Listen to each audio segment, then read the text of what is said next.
Now, Tom Keeley is a newspaper man, he's a radio man, he is a television man, he works out of New York City, and he's joined us, I'm glad to say, over the air, over the Atlantic, here on the mother of all talk shows. Tom, welcome. Thank you very much, George, for having me. You're welcome. Now, I was explaining to the listeners, Tom, that I have always rejected the conspiracy theories around 9/11. I reject most of them still. But you placed the germ of doubt in my mind. You were the only person in a conversation sitting on a stoop with a cup of coffee in a New York afternoon who ever placed any doubts in my mind about this question. Would you summarize for the audience, which I can assure you is waiting with bated breath, because I've got a lot of conspiracy theory listeners, summarize what your doubts are around the official story about this operation on 9/11? Well, I'd be happy to, George, and thank you for allowing me to make this presentation. First of all, I was listening just before the break, George, and you were talking about the who part of what happened on 9/11, the hijackers, okay? But before we discuss the who, we need to thoroughly understand the what in fact happened, okay? And I focus on the Twin Towers and their collapse, Building 7, which was about a football field away from there, which also collapsed without having been struck by any of the aircraft, and then also what happened at the Pentagon. So I'm focusing on that part of the what, and I'm afraid that part of the what is very poorly understood if you apply, if you take the emotion out of the situation and you apply science and you apply logic to it. And after you have an understanding of the what happened, which I think we still need much more thorough investigation, then you can begin to get a better picture of all of the various who that were involved. Now, you single out the hijackers, and I'm sure that they were involved. But to the extent that they were involved, or were they acting alone, I'm not sure. Now, having said that, I'd like to also say that since there was more than one person involved, by definition, it was a conspiracy, okay? And since no one's ever been brought to justice, since there's never been a real thorough accounting of the conspirators and what they've done, even the official story, therefore, is a conspiracy theory. I take that point. Okay, so by in and of itself, we must be talking in this sense of theorizing about the conspiracy. But again, let's talk about the what before we talk about the who. Never in history have steel frame buildings collapsed from a fire. It's just never happened before. And yet, on that fateful day, and I can tell your listeners I was there, I worked about 6 blocks south of the World Trade Center. I was out on the street when the first tower collapsed. I was only about 3 blocks south of it. I was walking there to be directly under it to take photographs, and I was engulfed by the debris that came flying down the street. I could not make it inside in time. I didn't know if I was going to live or die for a few moments. So this is a bit personal as well in that sense. But in any case, these buildings, never before have buildings like that just utterly collapsed from fire, as we're given the explanation. In fact, the World Trade Center towers were designed to withstand multiple 747 strikes, the aircraft at the time, which was the typical large commercial airliner. The designers of the building made it to withstand those strikes. So how is it then that these things come down so efficiently, so quickly? Well, that's a difficult question to ascertain because we have very shady science on the subject when it comes to Building 7, which, you'll be surprised if you ask. Not many, I shouldn't say, there are still many people who don't realize 3 buildings collapsed that day in New York City. The 2 that were struck by the aircraft, and then this Building 7, which was about, like I say, a football field away. How is it that something that's never happened before in history happened 3 times in one day and hasn't ever happened since? There's many questions that flow from that. One of them, for instance, it's going on 8 years now to my knowledge, the building codes haven't changed. The building codes in the United States haven't changed, even though these 3 buildings collapsed under the present standards. George, even though we've been shown, if we believe the official version, that everything we've known about engineering and steel frame construction is wrong, hundreds of years worth of knowledge that's been built up in Western civilization, that our engineers don't know what they're talking about when they design something to withstand something like this. When a simple office fire in Building 7 can make a 43-story building collapse, okay, one would think that would be man bites dog news, and we would say, oh my goodness, we must go back to the drawing board and reevaluate.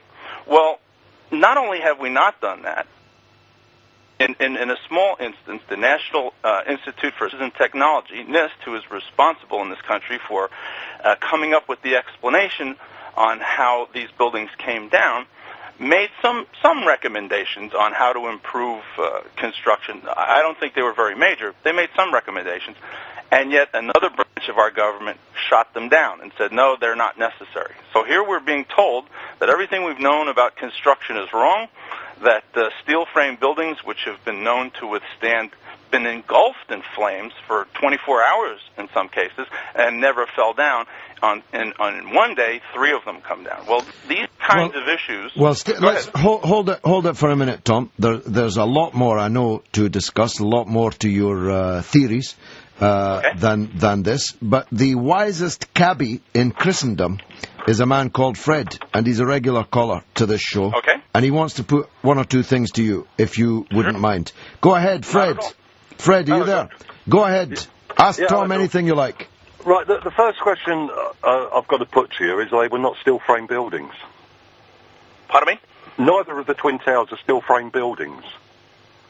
They were built around the central core, but they're basically curtain buildings, which is completely different from a steel frame building.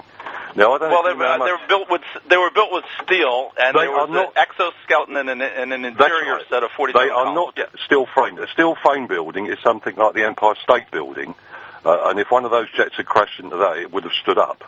They were not steel framed, and they were never built to withstand a jumbo jet or any other jet with 50 tons of aviation fuel hitting them at something like 300 to 400 miles an hour. I don't know if you've any idea of the sort of energy that's released at that level. But let me ask you this. Are you one of these that believes that there are explosives placed in there?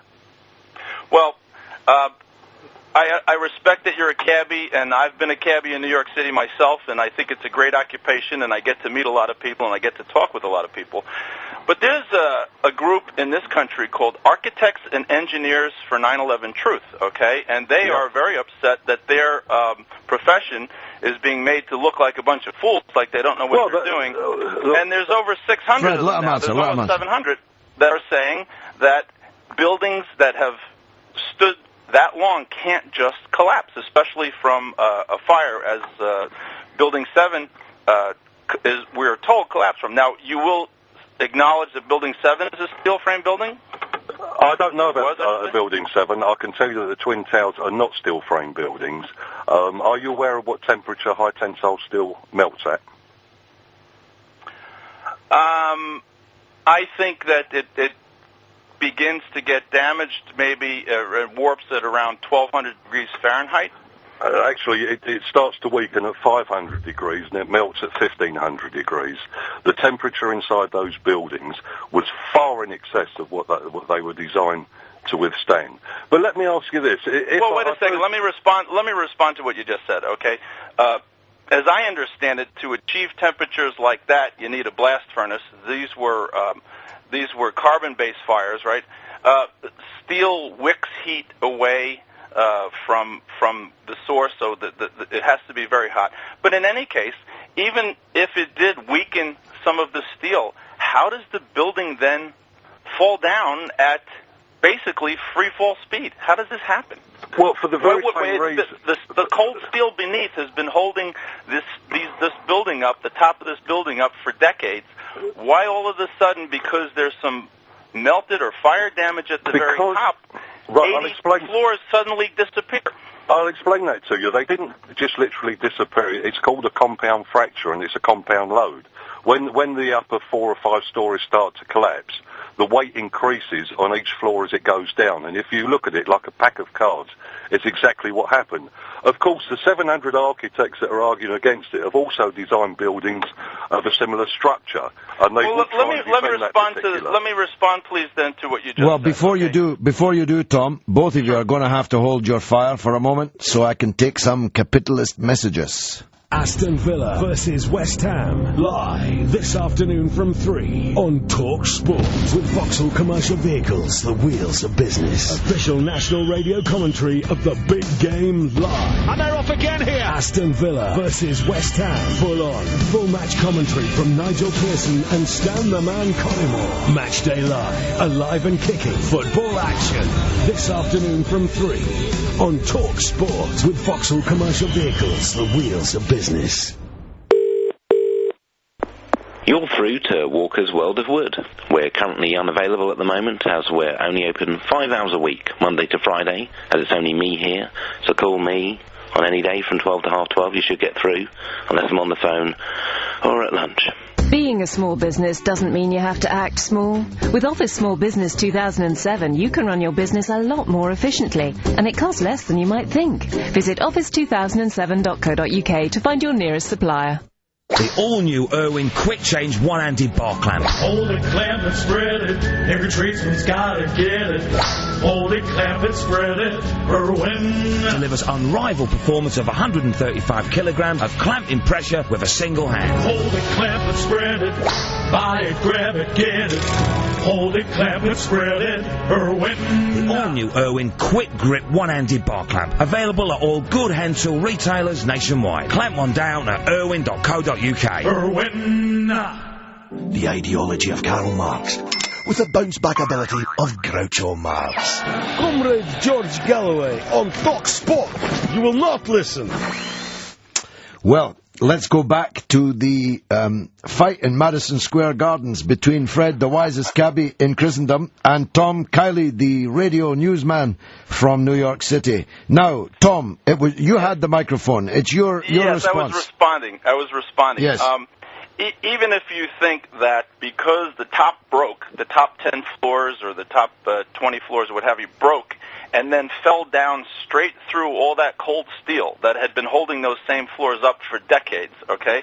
If that's what you're telling me, that that's what happened, then logic tells me that those thousands of bolts on each floor must be sheared, okay? And that takes energy, and that slows down the collapse, all right?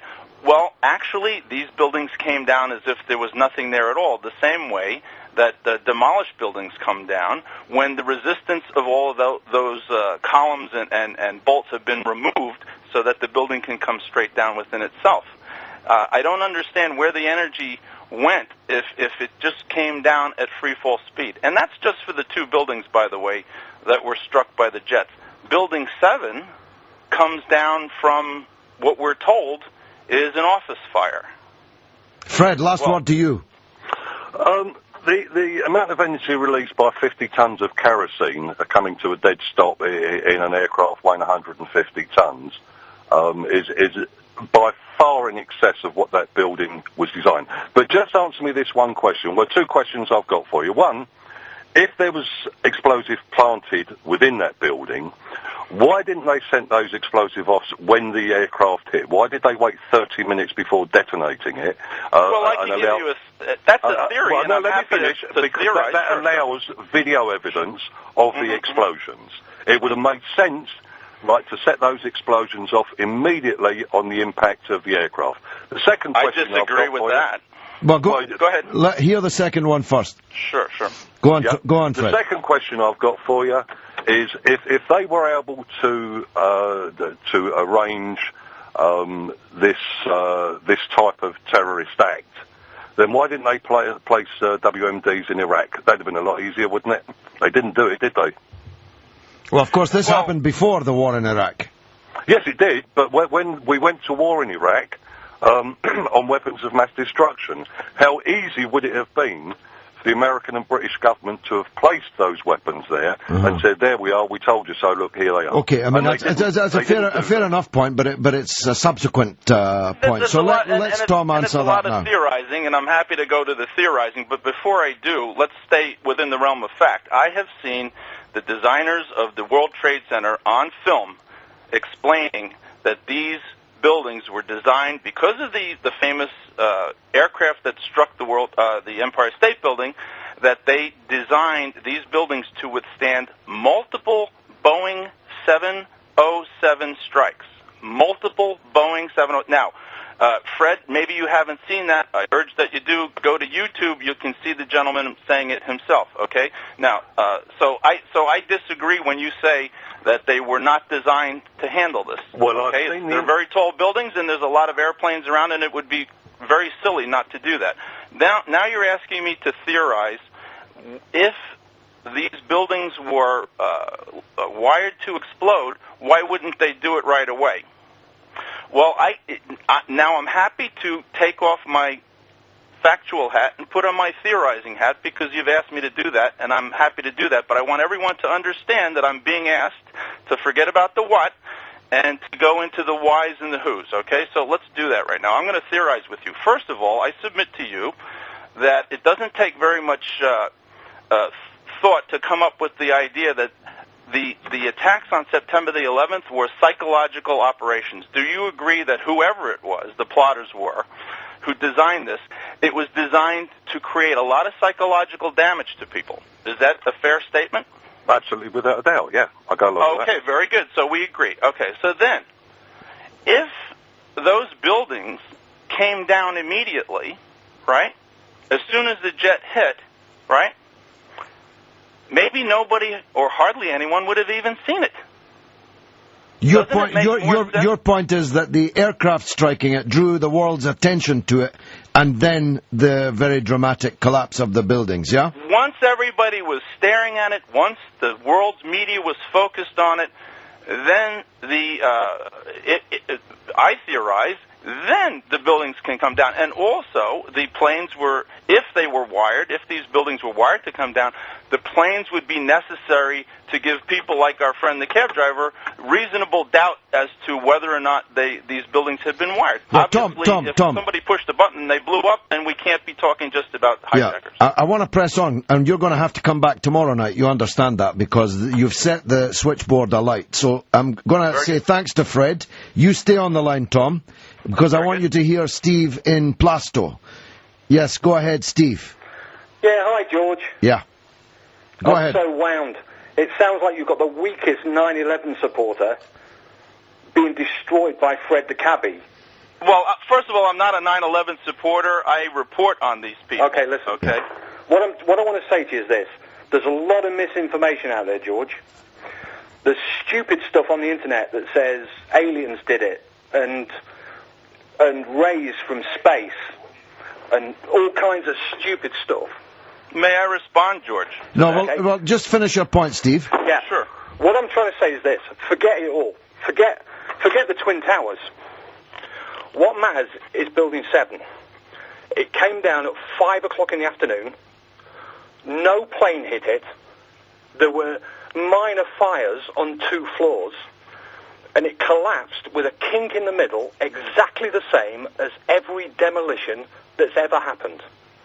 If you look at demolitions of any building, of any substantial structure, they kink in the middle where they take out the central core of the building, and then it collapses in on its own footprint. Building 7 collapsed at 5 o'clock in the afternoon, never having been hit by an aeroplane. Well, with 2 minor fires on 2 floors. Steve, Tom didn't get the chance to develop into... he's got a lot to say about Building 7, and he's got a lot to say about the Pentagon, and he's got a lot to say about the U.S. government and its military response, the fact that aircraft didn't go up to intervene with these hijacked airliners and so on. So he didn't even get into his stride. That's why he's going to have to come back tomorrow night. But Tom, I think it's also your case that Building 7 is decisive in this argument. Well, yes, and let me respond to the caller's first point. There's even a reason. I feel bad. The cab driver just agreed with me that 9/11 was a psychological operation. It was designed to inflict psychological damage. Okay, in that situation, it's very reasonable to expect that some people in their search for answers are going to talk about aliens. I'm not surprised when a massive psychological operation causes such damage. I don't agree with them, but I understand why people can be that upset, all right, number one. Number two, he's also right when he says there's a lot of disinformation. Some of it, apparently, in my opinion, I want to be clear about that, this is my opinion, comes from your very own BBC. Okay, the BBC reported that this Building 7 collapsed a full 15 minutes or so before it actually did. Okay? Yeah. Let me repeat that. The BBC had word, or they say it was a cock-up or what have you, but somehow out of the thousands of buildings in New York City, okay, they had that one picked out and said that it collapsed before it did.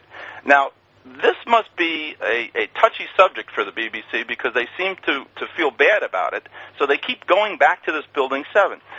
Apparently you guys have a program on your BBC called The Conspiracy Files or something like that? Yes. And they did a special 1-hour program on this mysterious collapse of Building 7. They did. And I found it to be full of what I consider to be disinformation. And I even spoke with the producer about it when they came to New York again. This program came out in February of 2007, I believe, and September of 2007, or in any case, it was this last September, 2008, rather. I spoke with the producer of the program, and I confronted him with some of my questions about it. I'll give you an example, okay? There is evidence of a high-tech explosive, or I should say a high-tech weapon being used in the demolition or the collapse, I should say, of the 2 World Trade Center towers and Building 7. This was put forth by a physicist from Brigham Young University. His name is Stephen Jones.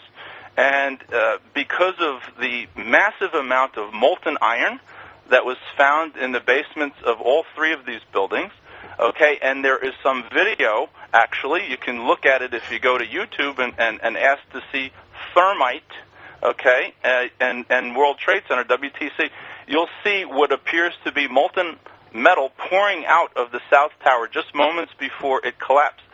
Now, there's a high-tech substance called thermite that the military develops into even more specialized weapons, nanothermite and so forth, that's capable of getting hot enough to melt steel in a matter of moments, but it produces a lot of molten iron in the meanwhile.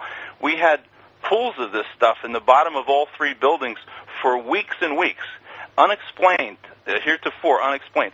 Well, another thing, for those of you who are familiar with metal, you know when you melt metal and you throw it through the air, in its liquid form it tends to form in the form of a ball, okay?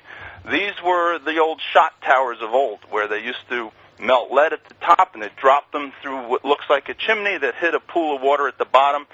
In the air, the molten metal forms a ball. Okay, and when it hits the water, it gets cold. They used to collect them, and the ones that were nice and round, they'd use for shot. That's what metal does when it's melted and it's hurled through the air. Well, the physicist Stephen Jones from Brigham Young University found what he calculates to be millions and millions of tiny iron spheres in the dust from September the 11th, okay? The BBC goes to great lengths to talk about this. I was very interested to see what they would say.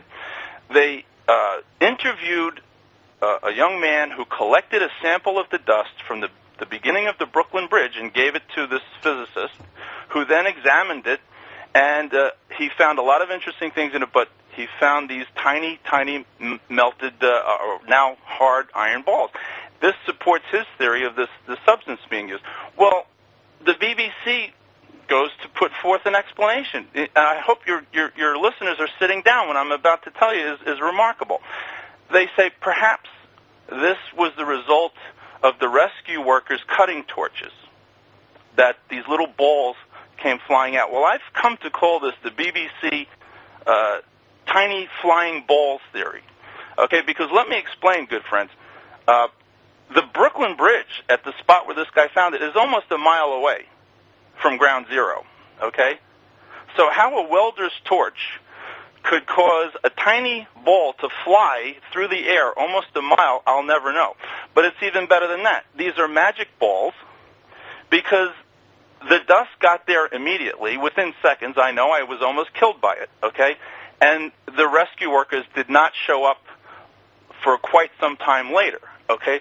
So why is it that the BBC feels so compelled to give us a red herring like that on a very, very serious piece of evidence about what happened? Well, let me bring in another caller, Tom. Here's Eddie in Guildford. Go ahead, Eddie. Hello, George. I think it might be valuable, instead of getting bogged down with the detail, to ask the crime of 9/11, who benefits? And I'd like to answer that, if I may. Yes, go ahead. 4 American oil companies now legally own all the Iraqi oil. That's the world's largest, cheapest supply of oil. And they're now selling it in the American dollar instead of the euro, as Saddam used to do. The Americans are building an oil and gas pipeline across Afghanistan now. They've done a deal with Uzbekistan for the oil and gas. The Americans would not have been able to invade Iraq or Afghanistan if it wasn't for 9/11. So I would say that whoever committed the crime of 9/11, the Americans now have changed the world supply of oil and gas very much in their favour. So they're the ones who have benefited from the crime. Well, on that, I think we can all agree. And just before I come back to Tom, let's take some more messages.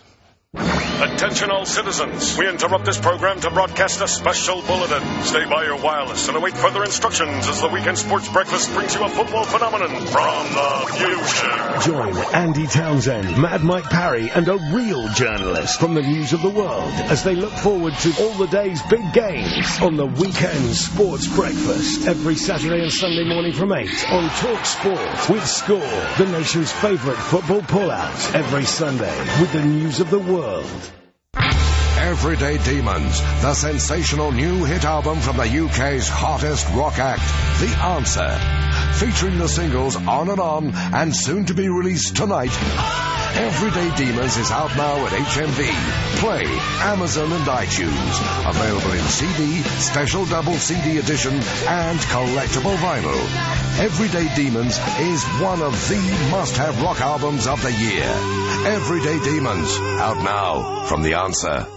Where you off to, Bob? To save a fortune at Screwfix, mate. Jump in. Tell me more. There's a half-price 53-piece toolkit and a heavy-duty hold all for less than £25. It's in the bag, Bob. Or a professional Bosch 10.8-volt drill and impact driver twin pack for less than £130. That's £100 saving. Just a job. For these and lots more top trade deals, visit Screwfix.com or call in at 140 branches nationwide. Screwfix. Buy where the trade buys.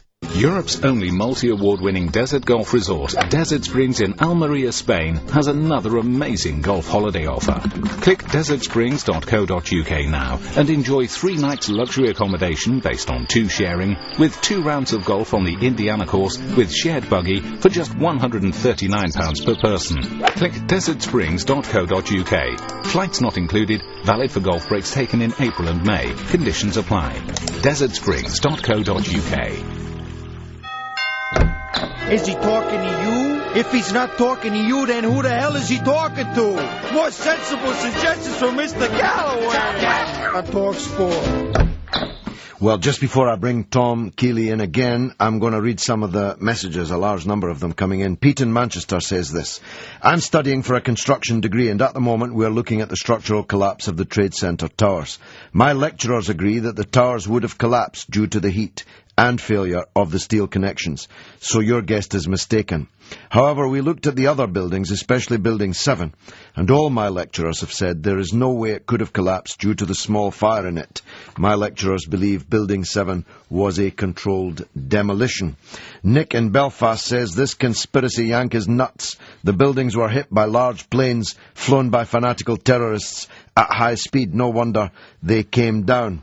Natasha in SE 19 in London says, your guest is just rehashing theories from Alex Jones's Terror Storm DVD, although it is possible that the 9/11 saboteurs were encouraged by CIA agent provocateurs.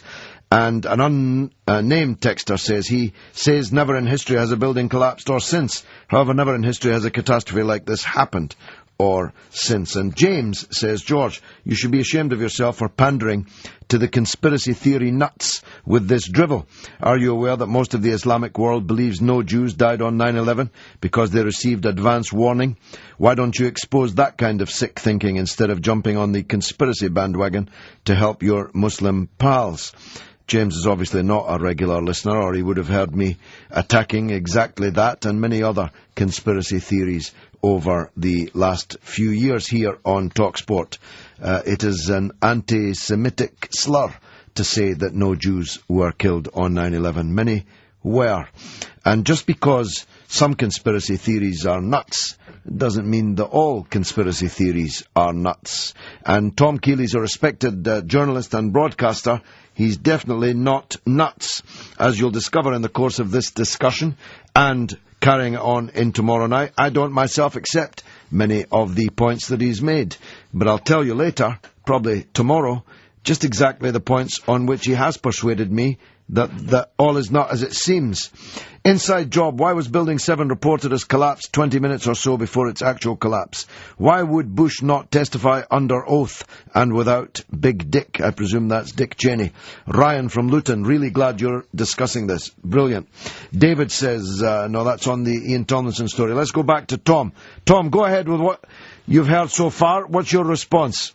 Well, I think it's quite unfortunate. I explained several times, and I'll do it again. It's open to anyone. Go to YouTube and query this stuff, okay? You can see on videotape the people who designed the World Trade Center explaining that they were designed to withstand multiple strikes of a 707. And I'm being called nuts by someone who totally dismisses what I said, presumably either has never gone to the trouble of what I just asked them to do, or if they did, maybe they're the ones who are nuts because they don't believe what they see, okay? A 707 is about the same size and could actually travel faster than the jet that hit the World Trade Center, okay? So it's relatively speaking the same kind of impact and so forth, okay? So take a look at what the designers did, all right, when they built this.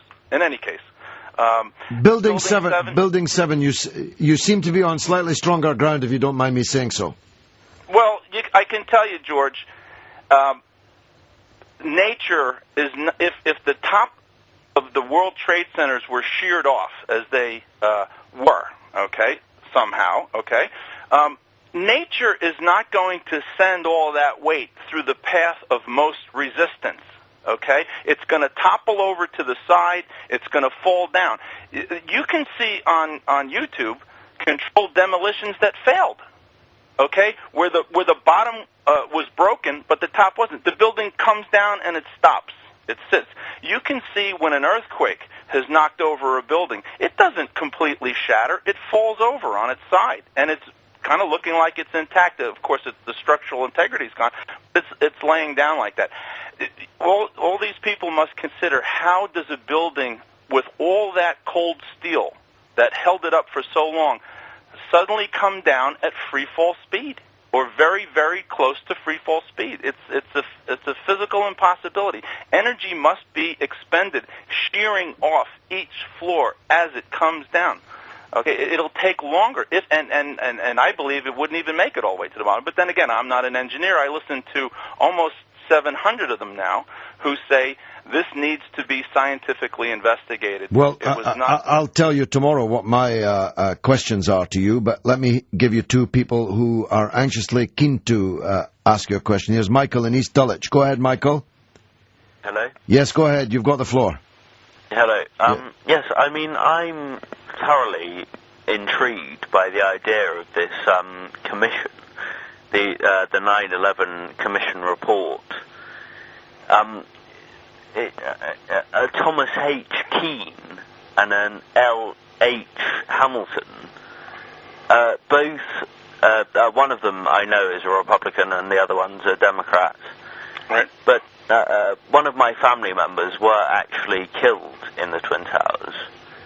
One of them worked in the South Tower in the Oppenheimer Fund floor, it was terrible that he ended up. He'd gone downstairs to the Colourtech Kodak Imaging Centre, which turned out to be his downfall. Frankly, he was crushed to death. Well, Tom, tell us about the commission. Well, I believe now that even some of the commissioners feel like they were not allowed to do their job. I know of at least one commissioner, I believe, who quit because of that reason. The commission was controlled, in fact, by a White House attorney, okay, who controlled the information and where they were allowed to go. The report had to be a unanimous report. So if one person dissented, that piece of information wouldn't be put into the report, okay? And frankly, I've got a lot of questions myself that the report leaves unanswered, okay? We didn't even start to talk about the Pentagon yet. No, we're going to. We're going to. There's no time to tonight, and that's why I'm inviting you back tomorrow night. Thanks, Michael in East Dulwich. Thanks, Guy in Stoke-on-Trent. Sorry I couldn't get to you. And thanks above all to Tom Keeley, and thanks for coming back tomorrow night to continue this. Just sketching his basic case that the official story over 9/11 cannot be trusted and will have to be further investigated. Tom, you got as far as the pilots for 9/11 Truth, making the point that for people who'd only just checked into flying school a few months before, these pilots did, as George Bush might have put it, a hell of a job in finding the targets that they had set themselves. Tell us, as you told me, about the failures of the military response once these airplanes had been hijacked. I sure will, if you'll just allow me very quickly to finish up the point just before the break. And that is, in a second petitioning to the government, the pilots for 9/11 Truth asked the government for the flight data recorder from this flight, which they got. And it shows a flight path that is inconsistent with the official 9/11 report, okay, which puts the plane in a different place, therefore incapable of knocking over the lamppost, number one. Number two, it shows the jet in a steep dive in its final moments into the crash. Well, that contradicts the Pentagon's horizontal streak across the lawn. So we have our own government contradicting itself on multiple instances on the Pentagon at least, and on many other cases. Now, having said that, where was the United States military on September the 11th, as these jetliners were allowed to fly unmolested for over an hour around the northeastern United States? Where were they?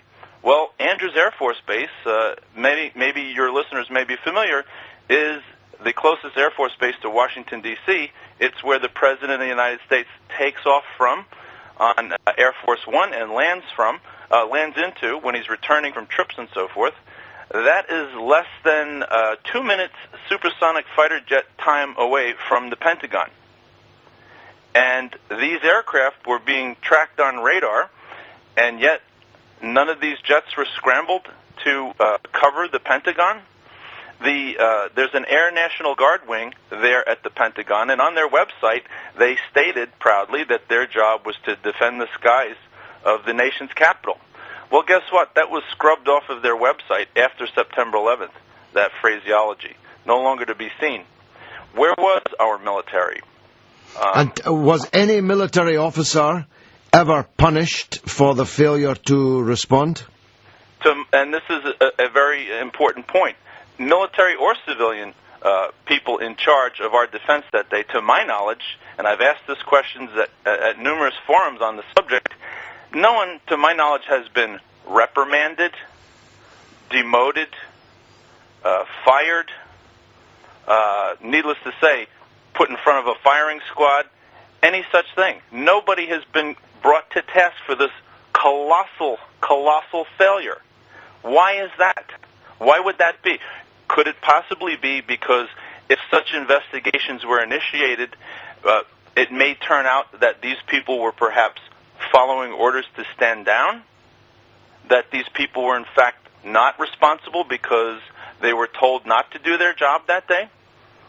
Well, let me ask you a series of questions. Please. Let me chip in if you think it's important to answer one before I go on to the next. But otherwise, let me adumbrate the general problem I have with your position. It's clear that several airliners were hijacked. Otherwise, the entire air traffic control system and all the skilled men and women, dedicated men and women that work in it would have to be pathological liars and part of a gigantic right-wing conspiracy, and I don't believe that. So it's clear that aircraft were hijacked, and it's clear that a large number of civilian people who were booked onto those aircraft and had boarded those aircraft did die on 9/11. It's also true that 19 Islamist fundamentalists, followers of the worldview of Osama bin Laden, formerly, and I'll come back to this, an employee of the United States government, sent to Afghanistan by the government of Saudi Arabia, the United States' closest ally in the Arab world, and given all the arms and all the money that he needed, along with his fellows, to mount a so-called holy war in Afghanistan. But that 19 followers of the mindset of Osama bin Laden did check in to flying schools and did take flying lessons, and all 19 of them did check in on board those aircraft. So we've got a set of dead civilian people who are definitely dead. We've got 19 Islamists who definitely were on the planes and definitely did check into flying school. And we've got the fact that everyone in the world, everyone probably in the entire world, has seen those aircraft smashing into those buildings. And so it didn't come as a terrific surprise to people that, given the impact of those two aircraft smashing into these buildings, that a huge loss of life was sustained. Where I think you're on stronger ground is that it's very hard to see scientifically why both of the towers fell down in the way that they did, and it's practically impossible for me to see how Building 7 could have fallen down in the way that it did. It's deeply suspicious that the United States Air Force did not intervene when an airplane that had been hijacked for fully 60 minutes was heading towards the Pentagon, and it's suspicious that there is no footage ever been shown, or, as far as I know, any voice recordings from the cockpit, because, of course, the speech and the decisions, flying decisions, aviation decisions of the hijackers would be picked up in the black box, too. These things are undoubtedly suspicious. The failure of the Bush administration to properly investigate it, maybe for self-serving reasons, because it would have shown them to be monumentally incompetent, but maybe something even more sinister than that, is another argument that I think is beginning to be established.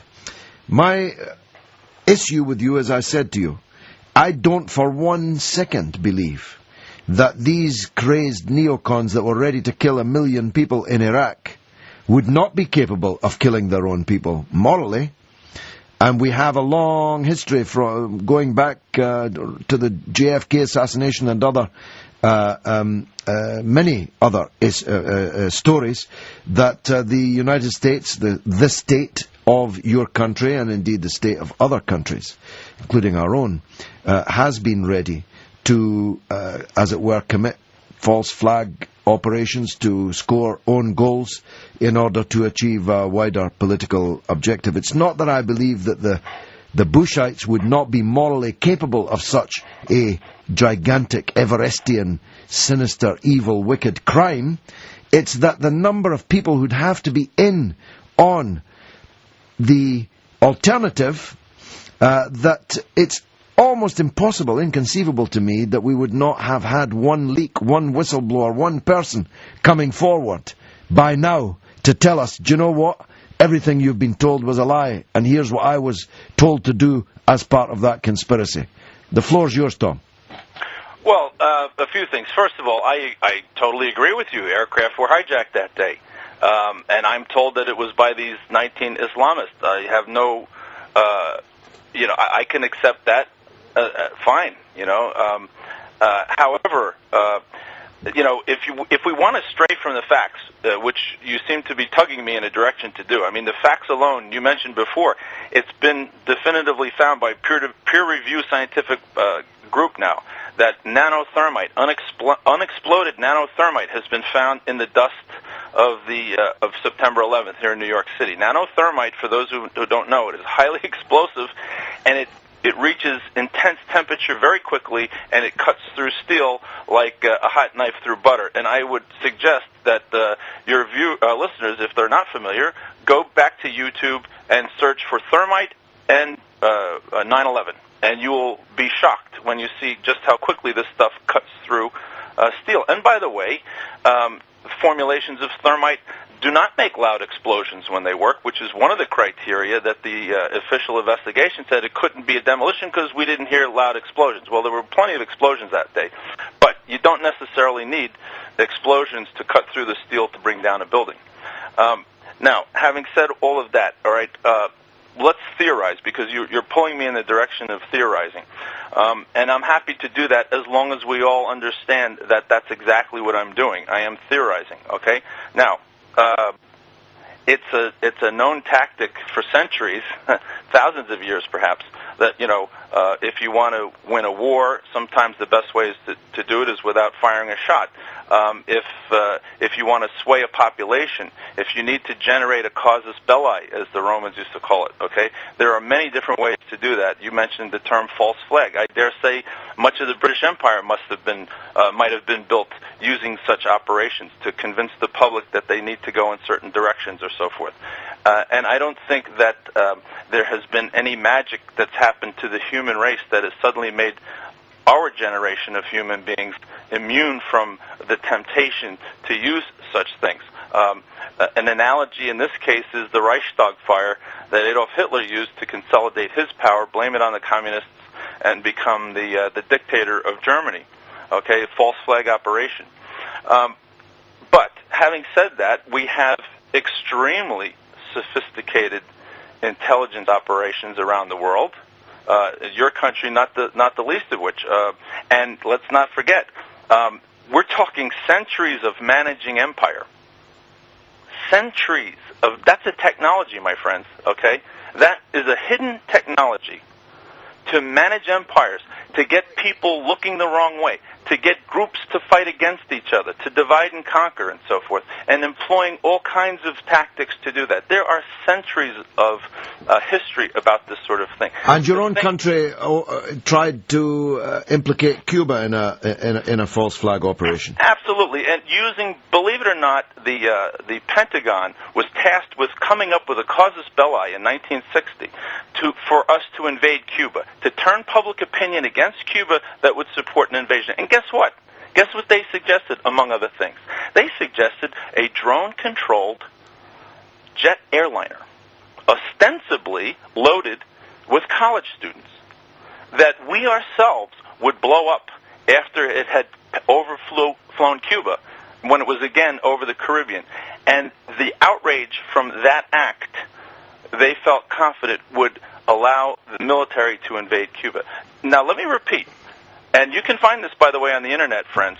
Go and look up Operation North Woods in Google, Operation North Woods, and you will see, formerly top secret in the National Security Archive of this country, plans to fool the world into a reason why the United States should attack Cuba. And Tom, let's take another break for some necessary messages. George Galloway, the mother of all talk shows, on Talk Sport.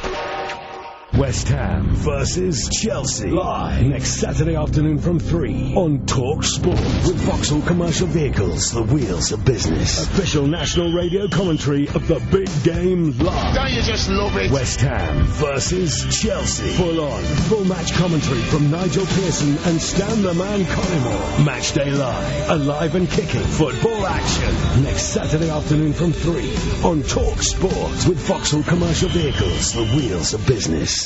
Duh! Doctor, I have a situation I need taken care of. Yes? You need to wipe this smile off my face. I'm sorry? Sony Ericsson made me an offer I couldn't refuse. The new C905 CyberShot Plus with Smile Shutter and free 8 gig memory card. Oh. And now I can't get this stupid grin off my face. The family won't take me seriously. My reputation's at stake. Maybe the Sony Ericsson C905 CyberShot Plus is giving you too many reasons to smile. Shall I take it off your hands? Forget about it. Only available at selected networks and retailers while stocks last.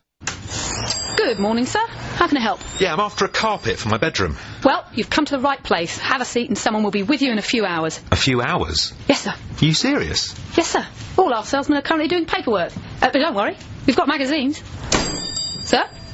Being a small business doesn't mean you have to act small. With Office Small Business 2007, you can run your business a lot more efficiently, and it costs less than you might think. Visit office2007.co.uk to find your nearest supplier. Have a cigar with brave Lochinvar. George Galloway hogs another hoagie on the UK's most outspoken radio talk show on Talk Sport. Now, Tom Kiley, I'm going to have to let some of the listeners in, because otherwise you'll need to come back here again next week, because the switchboard has never been more full. Let's hear quickly from Guy in Stoke-on-Trent. Go ahead, Guy. Yeah, hi, George. Hi, mate. Yeah, your man Tom's right on the money, I'm afraid. It makes me feel a bit sick, but quick question, if the American government are aware that people are accusing them and are writing stuff about them which is accusing them of being part of murder, why don't they go to the court for libel? Well, governments generally don't. That wouldn't be a persuasive point for me, I'm afraid. Let's go to Ray in Orpington. Hi, George. Hi. I was in France a couple of years ago, and I was with an American news editor, and we were having dinner with a world expert on concrete who's written books on it, and he was positing the same thing, that the buildings had in some way been blown up from within, that it was impossible for them to fall. But what he couldn't answer, and it seems to me there are four absolute factors that torpedo this argument, and he wasn't able to answer this at all. For the first of all, who flew the planes? I can understand Islamic fundamentalists, dying for Allah and attacking the West, but you're asking us to believe that presumably the CIA has suborned people into sacrificing their lives as part of a plot? I'm certainly not. I believe the planes were flown by the hijackers. Yeah. So that's one point, who actually flew the planes, who were they working for. The second point is who had most to gain. Now, I know the argument about, it allowed America to take control of Iraqi and Afghan oil. But it was about the most humiliating thing that has ever happened to America. If you look at George Bush, is he a great actor when he was sitting there reading the children's book upside down? No, fair point, Ray, but he was, of course, re-elected, and we mustn't forget that. The big question for me, and I'm saving this up for my last point, but I'll make it now. Who is Osama bin Laden working for? I believe this was done by supporters of Osama bin Laden, but who is Osama bin Laden working for? Which part of the phrase Osama bin Laden, U.S. agent, comes as a surprise to you? Because that's how he started life in public in the world. He was a U.S. agent. Here's Gareth in Sheffield. Go ahead, Gareth. Hi, George. I'd like to ask Tom a question. I put it to you about a year ago, and you sort of a little bit dismissive of it at the time, but I'll mention it again. When the planes struck the South Tower, it was reported widely on American news that America undoubtedly was under attack, simply because it was a second plane, it wasn't obviously an accident at that point. And I can't, for the life of me, understand, if you were a citizen of Washington, D.C. at that time, being told that New York City was under attack and that America was under attack, why there's never been any private individual who had a camera trained on the sky, a camcorder trained on the sky, who would not have caught any jet airliner coming in towards the Pentagon. Okay, Gareth, thanks for that. I've got a lot of people on. Here's Adrian in Luton. Go ahead, Adrian. Oh, hi, George. Nice to speak to you. And you, sir. George, just a point about the Building 7.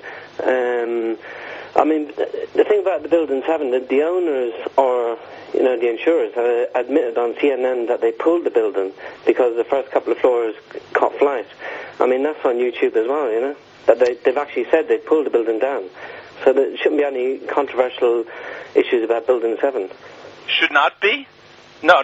It takes months to wire a building to pull it down, my friend. Yeah, but Tom, they've admitted it on CNN. You can check that out on YouTube. It's actually on CNN. And the same man said that we misinterpreted when he said pull. The owner of the building, Larry Silverstein, says he meant pull the firefighters out of the building. He did not mean to pull it down. Yeah, but... Okay, sorry, Adrian, there's so many people, I can't keep people on for long. Go ahead, Gareth, in Leeds. Yeah, George, parallel point. It is Building 7. Larry Silverstein came on and said that we had to pull the building. Now, if you're a Fred Dibnan, I don't know, Tom knows Fred Dibnan, but he's a demolition expert, and you can see that the building was detonated. Now, imagine yourself in New York with 2 twin towers collapsing. Where are you going to get a detonation firm from to come and wire a building? As Tom says, it takes days. So there is a building that was prepared for demolition, and it came down on the day of 7/11 in tandem. Now, how many conspiracies have we got going on this day? Why do they want to connect them? If we're going to demolish the building, demolish it, fine. But why are they connecting them with the Twin Towers?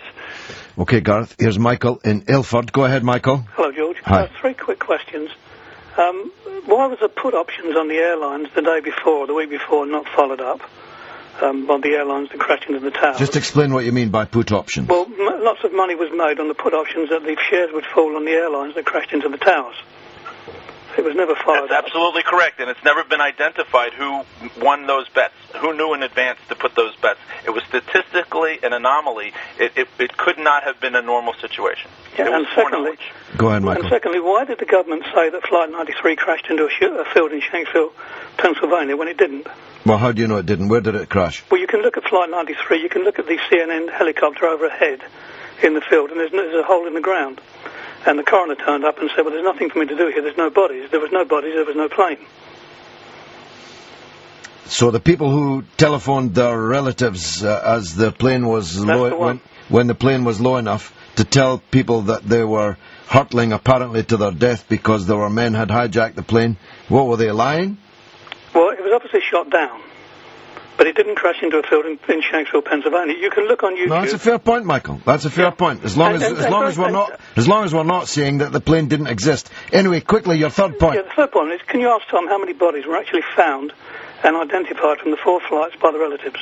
Okay, thanks for that. Here's Diane in North Finchley. Go ahead, Diane. Hello, George. Hi. It is not clear that the aircraft were hijacked on 9/11.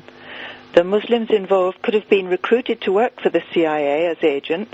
They could have been told that as part of their training they were to have experience of co-piloting 747s.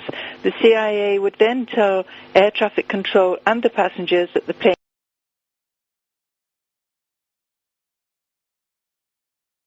had been hijacked, and the voice messages that we heard seems to confirm this.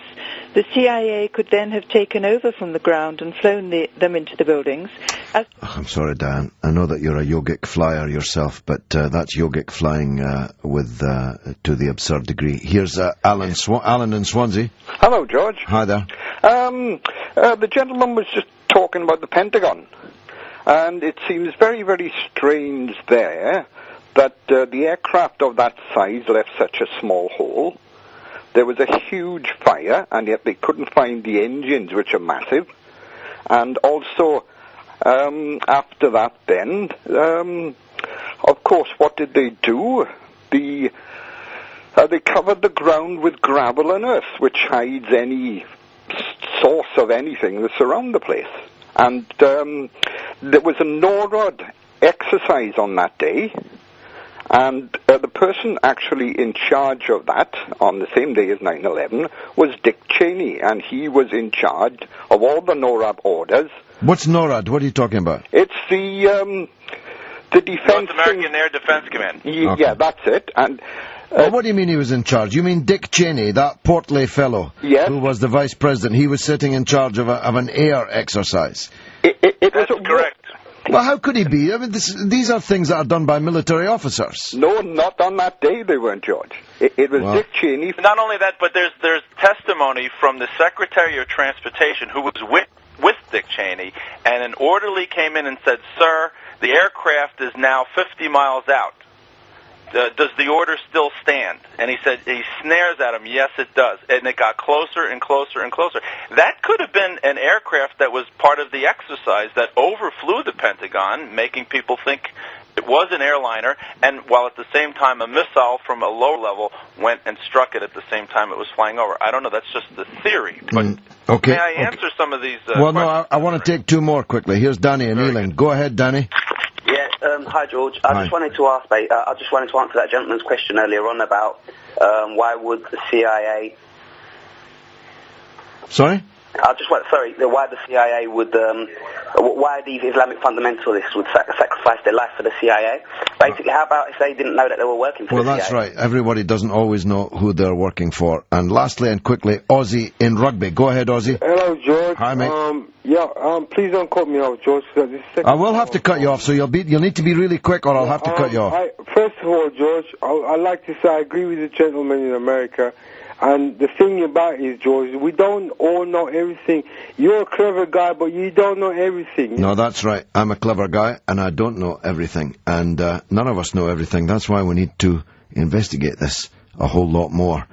I'm going to bring back Tom just in a minute after this. George Galloway. Well, I have some questions that I want to ask. On Talk Sport.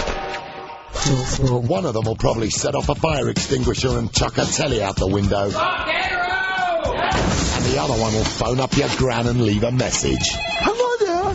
Dangerously Explosive Radio with Russell Brand and Noel Gallagher in a world radio exclusive. Some funny people knocking about. Tonight from 9. You two, on your feet now! On Talk Sport. Helpful tips on how to avoid uncompromising hostility to the bourgeoisie and the church. Plus, male grooming for the over 50s with George Galloway. Talk Sport. Let's go back to Tom Kiley in New York. Tom, please, deal with all these points. I'll deal with as many as I can remember, but certainly, who flew the airplanes, okay? Well, it is certainly theoretically possible that these al-Qaeda people were recruited believing that they were to hijack an aircraft, maybe not even to crash it, but to hijack one and have it land someplace, whatever. But it is certainly technologically possible to pilot such an aircraft from a remote location, from the ground. That technology has been around since the Second World War in one form or another, and it's much more advanced now. In fact, you could even, I would imagine, place a homing beacon inside the World Trade Center and ensure that despite the fact that these guys didn't have any training, the plane would strike exactly the floor that you wanted it to strike. Okay, that technology has been around all along. Now, if that was employed, that certainly solves the problem that these hijackers were not very good pilots. They didn't have to be pilots. They had to be there to make us believe that this is what happened. But it's also quite possible that there was several operations going on at the same time that could have been insulated from each other. They may have not known anything else about anything coming down, or maybe they didn't even know they were to crash the planes at all. Right? Okay, so that's one thing. The question about bodies, to my knowledge, there have not been any bodies found, but there are certainly contradictions about these bodies. All right? For instance, I'll give you one example. There is an almost total lack of evidence of a jetliner, or an aircraft for that matter, striking the Pentagon. No physical evidence. We're told, because, get this, I hope you're sitting down, that the aircraft, quote-unquote, vaporized on contact. Okay? But the Pentagon also tells us that they were able to collect DNA samples from body parts to confirm that all the passengers were there. Well, how do you have steel and aluminum vaporizing and human flesh not? Okay? For instance, so I don't know that body parts have been found, but I've been told that DNA has been recovered to prove that these people were there. Okay, what else? I mean, again, go to the Internet and search for Operation Northwoods. You will see a U.S. Defense Department top-secret plan that involved a drone-controlled commercial airliner in 1960, and filled, by the way, with people who were in on the plot. Actually, they had 2 planes in their plan. One took off with people in it that were actually agents posing as college students, and another drone-controlled, identically marked airliner that took off. These planes were to rendezvous in the sky, and the one with the people was to return to base, disgorge the people, and the drone-controlled one was to be exploded after having flown over Cuba. I am not making this up. This is fact, part of the National Security Archives of the United States. You can see it yourself on the Internet. Deal with this question of Building 7, if you would. Sure. The point that was made that the owner said that he decided to pull it down.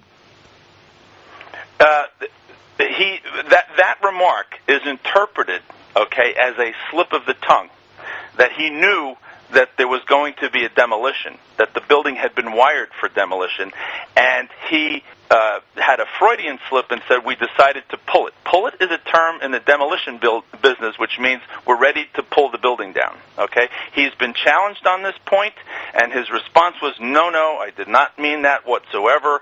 I meant we should pull the firefighters from the building. You can see him saying this on the YouTube, okay? But in any case, if the building, let's just say he did want to demolish the building, you can't do that in a matter of hours. It needs to be set up in advance. And by the way, George, on this point, for the first time in history, 3 steel skyscrapers came down due to office fires, or due to office fires in the case of Building 7, due to the fires from the jets.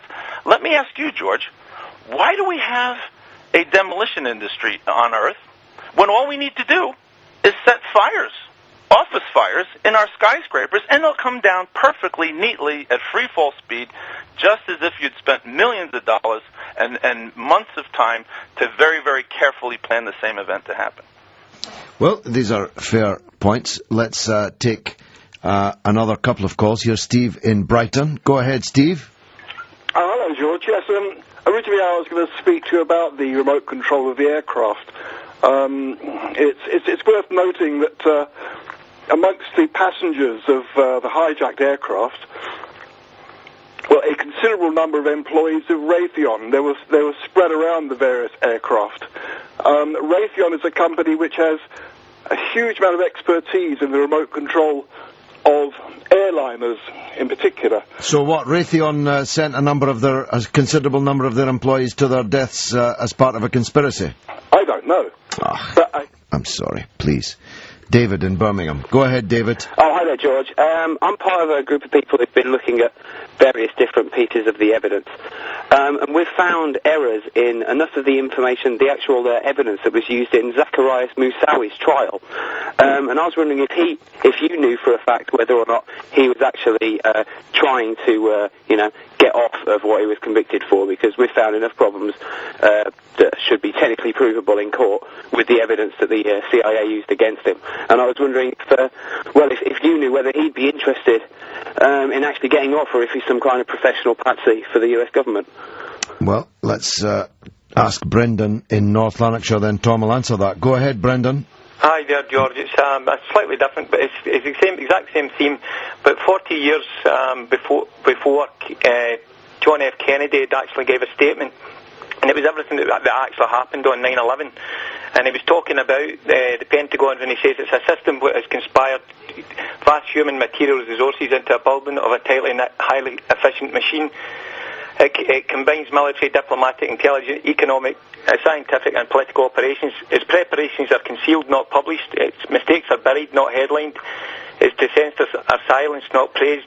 No rumour is printed, no secret is revealed. And that basically tells you everything, what happened. Well, I don't think it does, but it's an interesting point nonetheless. Tom, give us your thoughts on those calls.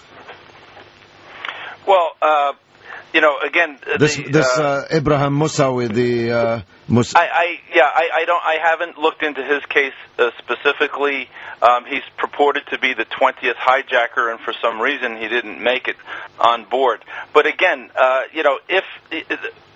don't believe the buildings could have come down from being struck by jetliners, and certainly Building 7 wasn't struck by anything. I believe that the buildings could have been were wired to come down, and the jetliners striking them were a pretext that most of us who are uninitiated in engineering could then accept that. I think it was important as a psychological operation by whoever planned it, I'll call them the plotters, okay, that it was necessary for us to see icons of our world crumble before our eyes, okay? And if they just pushed the button and it came down, A, maybe nobody would have been watching and nobody would have had it on videotape. But B, more importantly, it would be clear to everyone that these buildings had been wired in advance, okay, which would then point to a much larger conspiracy. Hence, you need the aircraft striking them. Perhaps another aircraft was supposed to hit Building 7. That's a possibility. Perhaps not all the aircraft even took off that day because they grounded aircraft, okay? And once the plot started happening, aircraft were grounded. There could have been other aircraft involved that were delayed and hence never took off. Maybe Building 7 was wired to be struck by yet another plane. And once there was no plane, the jig was up and they had to get rid of the evidence by pulling the building down. I don't know. Tom Kiley in New York City. Lots of questions and definitely the need for more investigation. 08717 223344 is the telephone number of Mike.